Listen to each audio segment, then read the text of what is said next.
Je me suis réveillée en sursaut, sentant un corps chaud pressé contre mon dos. Des bras qui m'enlaçaient avec une tendresse inattendue. Mon cœur s'emballa quand je réalisai que c'était Manon. Ma colocataire hétéro. Celle qui jurait n'aimer que les hommes. Et qui pourtant murmurait mon nom dans son sommeil. Lilou. Ne pars pas, souffla-t-elle. Et ce fut comme si le monde entier s'effondrait autour de moi, me laissant face à un abîme de questions interdites.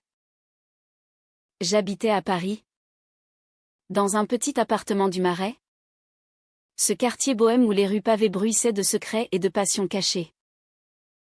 J'étais Lilou Moreau, une étudiante en littérature de 25 ans, originaire de Lyon, avec des rêves de devenir écrivaine. Mes journées se passaient entre les cours à la Sorbonne et des jobs précaires dans des cafés, où je servais des espressos à des touristes éblouis par la ville lumière. Mais ma vie intérieure était un tourbillon, j'avais toujours su que j'aimais les femmes. Un secret que je gardais enfoui depuis l'adolescence, par peur du rejet familial et social. Mes parents, conservateurs et catholiques pratiquants, m'avaient élevé dans l'idée que l'amour devait être naturel, c'est-à-dire hétérosexuel. J'avais donc appris à feindre, à sourire poliment aux avances des garçons, tout en nourrissant des amours platoniques pour des amis qui ne voyaient en moi qu'une confidente. Manon avait emménagé 6 mois plus tôt. Elle était d'origine espagnole, venue de Madrid pour un stage en marketing chez une grande entreprise française. 24 ans. Avec ses cheveux noirs cascadant comme une rivière d'encre, ses yeux bruns pétillants et son accent chantant qui transformait le français en une mélodie envoûtante. Elle se disait fièrement hétéro, racontant ses aventures avec des hommes lors de nos soirées vin et fromage. Les garçons. C'est simple. Lilou. Pas de complications, riait-elle souvent, en allumant une cigarette sur notre balcon minuscule. Moi. Je l'écoutais. Le cœur serré. Car dès le premier jour, son sourire m'avait captivé. Mais je me taisais, convaincue que toute confession briserait notre amitié naissante. Ce matin-là, après une soirée arrosée où nous avions fêté son anniversaire avec des amis, je m'étais effondrée sur le canapé lit que nous partagions parfois par paresse. Comment en étions-nous arrivés là? Les souvenirs flous, des rires, du vin rouge, des confidences tardives. Manon m'avait raconté son enfance en Espagne, marquée par un père autoritaire qui avait fui la famille quand elle avait 10 ans, laissant sa mère élever seule 3 enfants. J'ai appris à ne pas m'attacher, avait-elle dit, les yeux brillants de larmes contenues. J'avais posé ma main sur la sienne, un geste innocent, mais chargé d'une électricité que je n'osais nommer. En me dégageant doucement de son étreinte, je sentis une vague de panique m'envahir. Était-ce un accident? Un rêve alcoolisé? Ou quelque chose de plus profond? Que Manon refoulait comme moi? Je me levai, enfilai un peignoir, et allai préparer du café dans notre cuisine exiguë. L'odeur du grain moulu emplit l'air, mais mon esprit bouillonnait. Si elle se réveillait et regrettait? Si elle me repoussait avec dégoût? Pire. Si elle partait? Me laissant seule avec ce vide que seule sa présence comblait? Manon émergea enfin, échevelée, avec un sourire timide. Bonjour. Lilou. J'ai bien dormi. Avec toi, demanda-t-elle, rougissant légèrement. Je bredouillai une réponse évasive, versant le café brûlant dans nos tasses. Nous nous assîmes à la table en bois usé, face à face. Et un silence lourd s'installa. Écoute. Pour hier soir. C'était bizarre? Non, lâcha-t-elle enfin. Mon pouce accéléra. Bizarre comment, osais-je? Elle baissa les yeux, je ne sais pas. J'ai eu l'impression d'être moi-même. Pour la première fois. Ces mots me transpercèrent. Était-ce une ouverture? Ou une illusion? Les jours suivants furent un tourbillon d'émotions contradictoires. Manon agissait comme si rien n'avait changé, rire complice. Dîners improvisés. Promenade le long de la Seine où nous admirions les lumières de la Tour Eiffel. Mais je percevais des regards plus longs. Des touches accidentelles qui s'attardaient. Moi. Je luttais intérieurement, avouer mes sentiments risquait de tout détruire.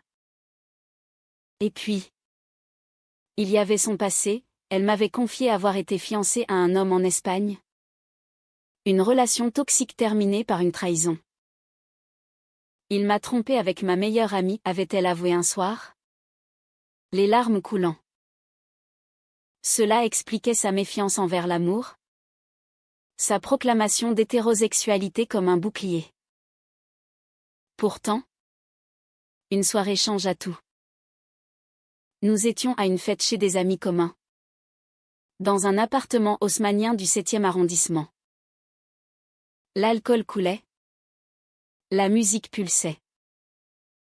Manon dansait avec un type charmant. Un certain Julien. Et je sentis une jalousie brûlante me consumer.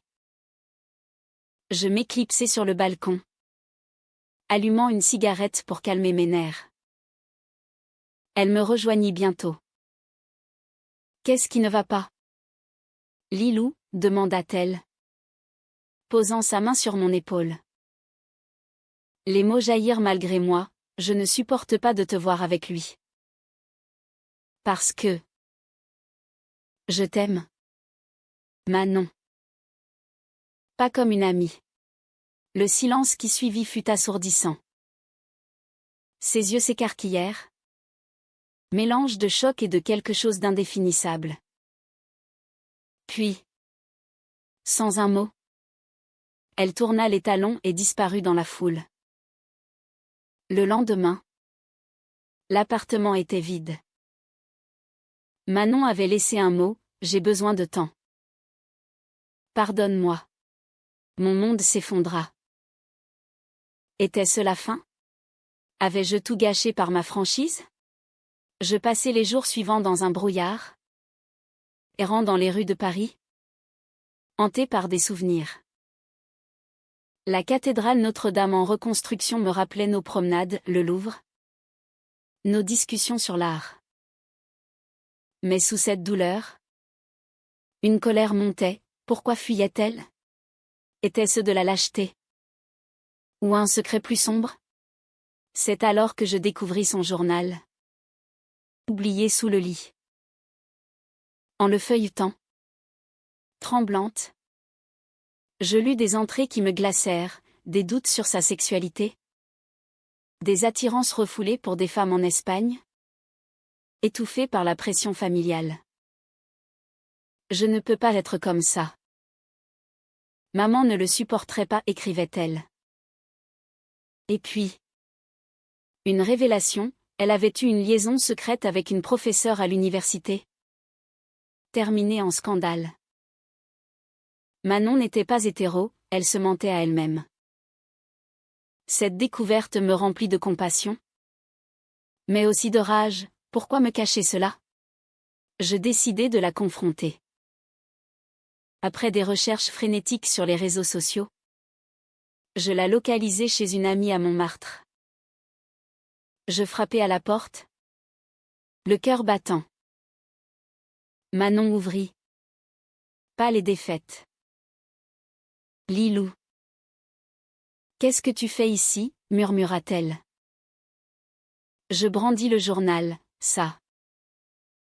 Explique-toi. Ses yeux s'emplirent de larmes. Nous nous assîmes dans le salon exigu. Entouré de toiles inachevées, son ami était peintre. Manon avoua tout, son éducation en Espagne, imprégnée de traditions catholiques strictes, où l'homosexualité était tabou. Ma famille est originaire d'Andalousie. Lilou. Là-bas, on parle de flamenco. De passion. Mais pas de ça. Ma mère m'a élevée seule après le départ de papa. Et elle s'accroche à l'église comme à une bouée. Elle raconta comment, adolescente, elle avait embrassé une camarade de classe. Un baiser volé qui avait failli détruire sa réputation quand des rumeurs avaient circulé. Depuis, elle s'était forcée à sortir avec des garçons, à jouer le rôle de la fille parfaite. Mais avec moi, tout avait changé. Dès que je t'ai vu, j'ai ressenti quelque chose de différent. Pas comme avec les hommes plus profonds, plus vrais. Mais j'ai peur. Lilou. Peur de me perdre? Peur de blesser ma famille. Ces mots me touchèrent au plus profond. Je compris sa lutte intérieure. Miroir de la mienne. Nous pleurâmes ensemble. Nos mains entrelacées. Ce fut le début d'une réconciliation fragile. Manon revint à l'appartement. Et nous commençâmes à explorer nos sentiments avec prudence. Des promenades main dans la main dans les jardins du Luxembourg. Des dîners romantiques à la bougie. Des nuits à discuter jusqu'à l'aube. Paris devint le décor de notre amour naissant, les ponts enjambant la Seine. Symbole de connexion inattendue, les cafés où nous sirotions des vins. Partageant des secrets. Pourtant, les conflits ne tardèrent pas. Ma famille vint me rendre visite un week-end. Mes parents, ignorant tout, remarquèrent la proximité entre Manon et moi. Elle est charmante. Cette Espagnole, commenta ma mère, mais avec un regard suspicieux. Lors d'un dîner tendu, Manon commit une erreur, elle posa sa main sur la mienne sous la table. Un geste que mon père intercepta. Qu'est-ce que c'est que ça, tonna-t-il. La dispute éclata, accusation de perversion. Larmes de ma mère qui invoquait la Bible. Je défendis notre amour avec ferveur, c'est qui je suis.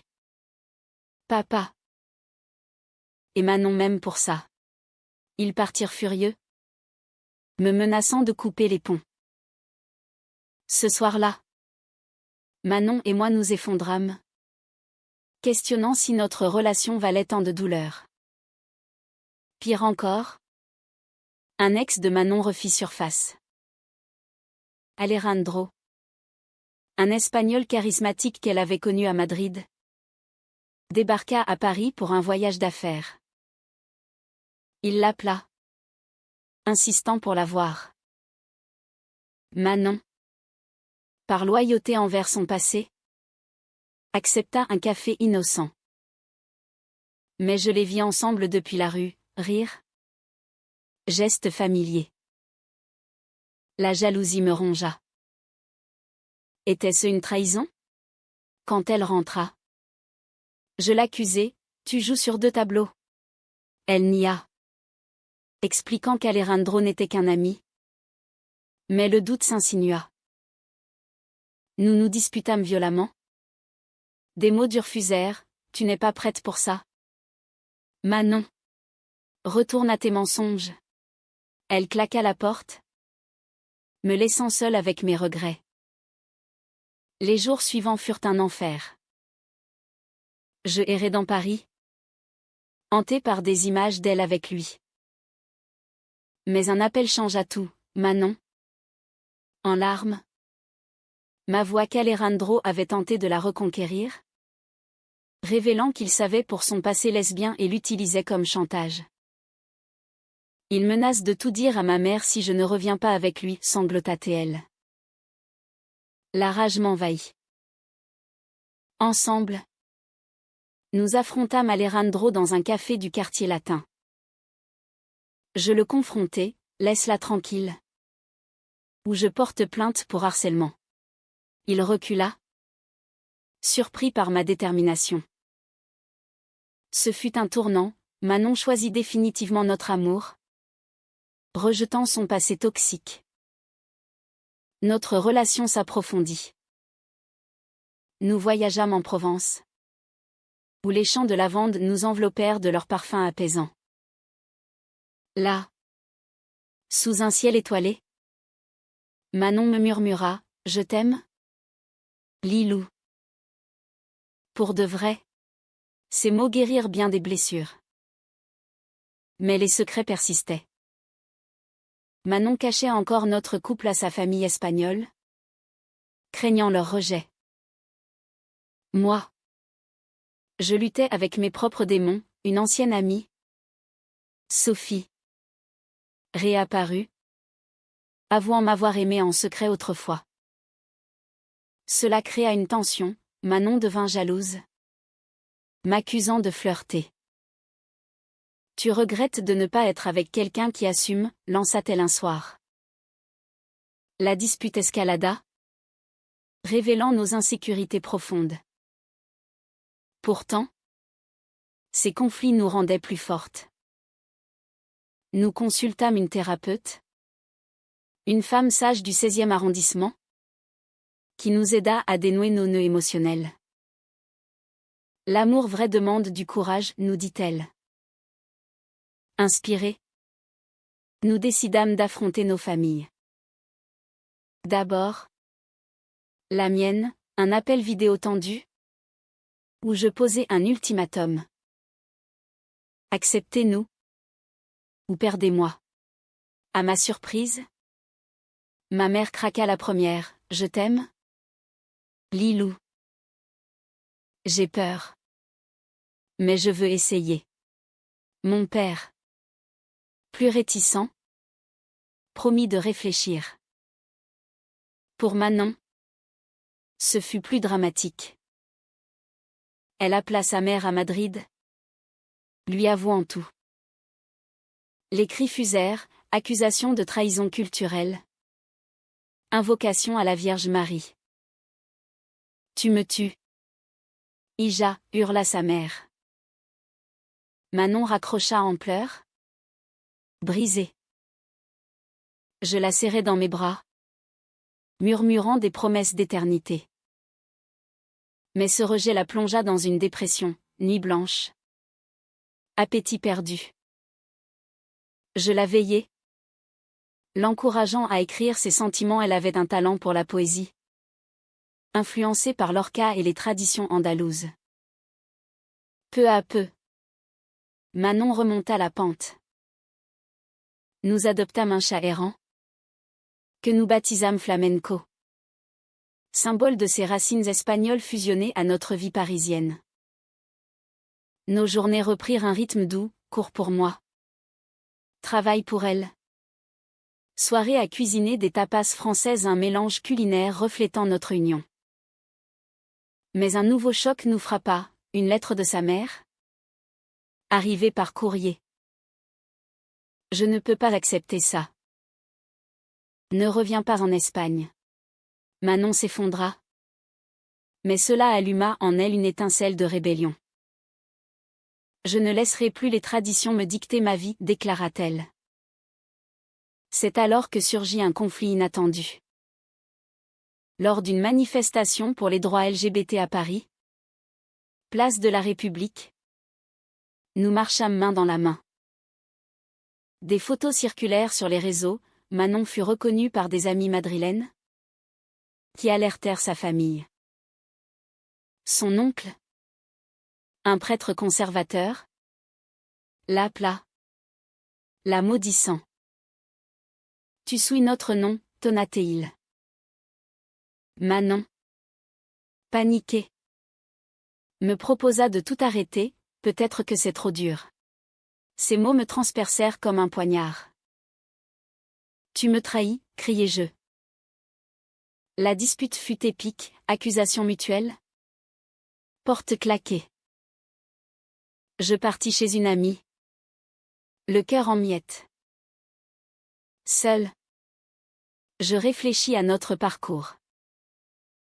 De ce réveil inattendu à ces batailles, notre amour avait été forgé dans le feu. Mais valait-il ces sacrifices? Un message de Manon me tira de mes pensées. Reviens. Je choisis toi.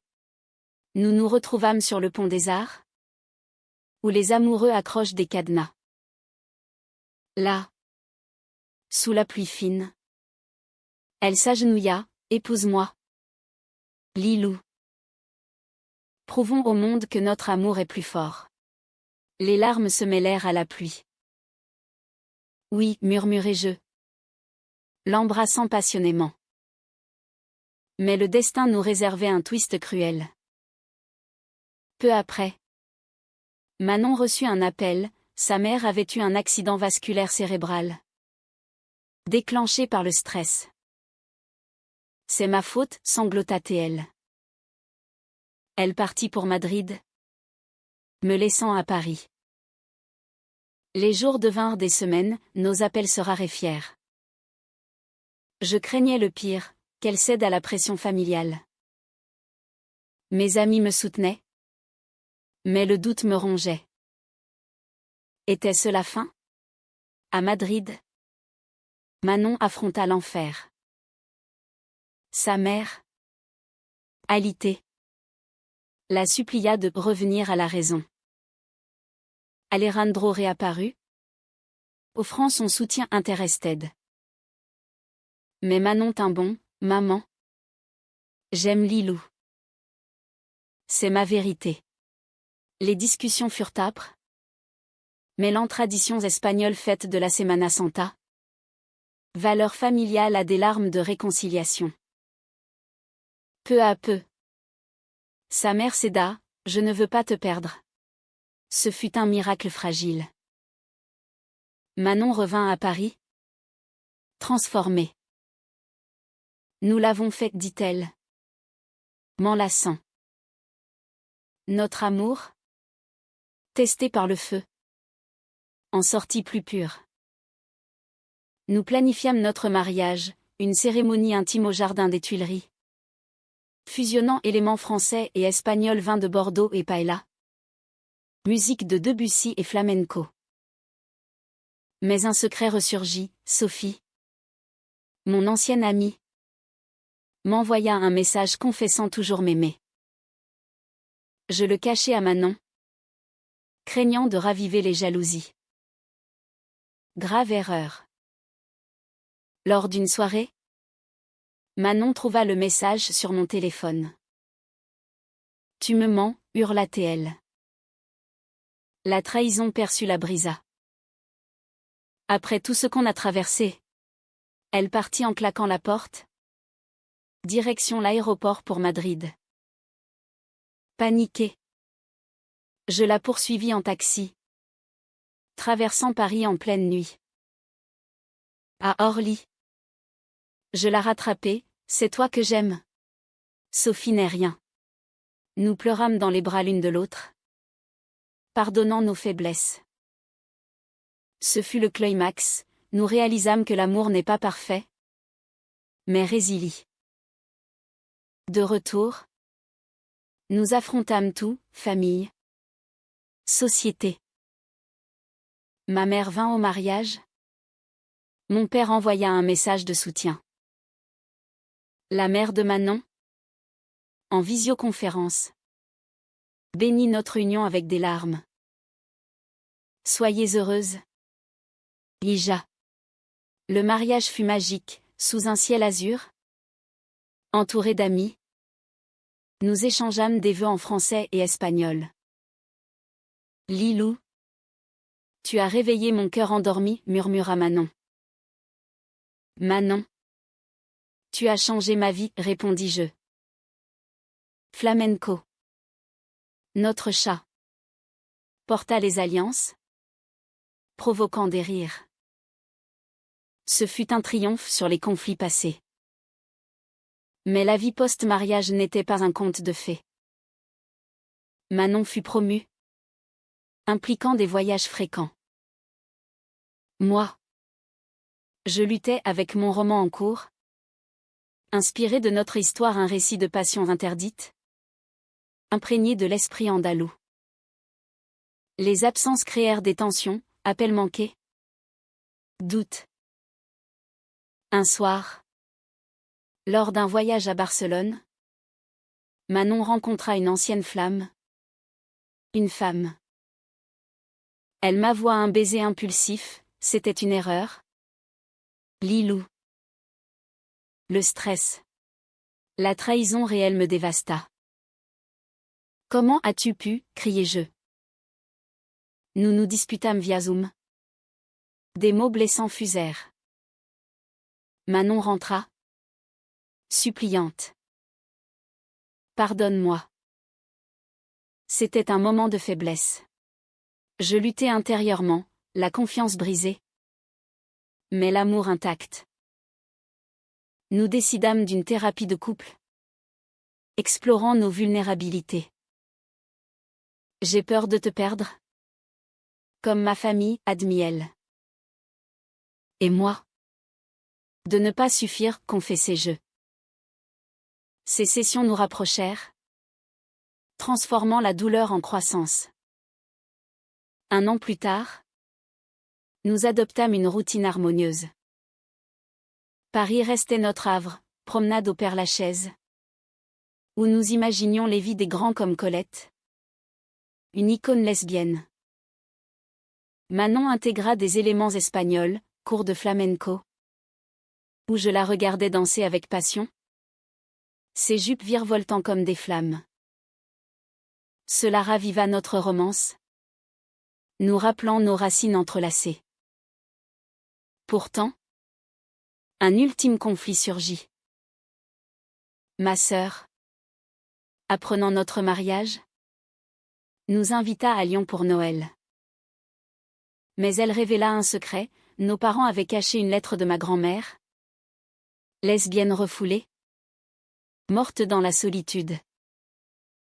Elle a vécu dans le mensonge, dit ma sœur. Cela me remplit de colère, pourquoi ne pas me l'avoir dit? La confrontation familiale fut explosive, larmes. Excuses. Nous avions peur, avoua ma mère. Ce révélation guérit des plaies anciennes?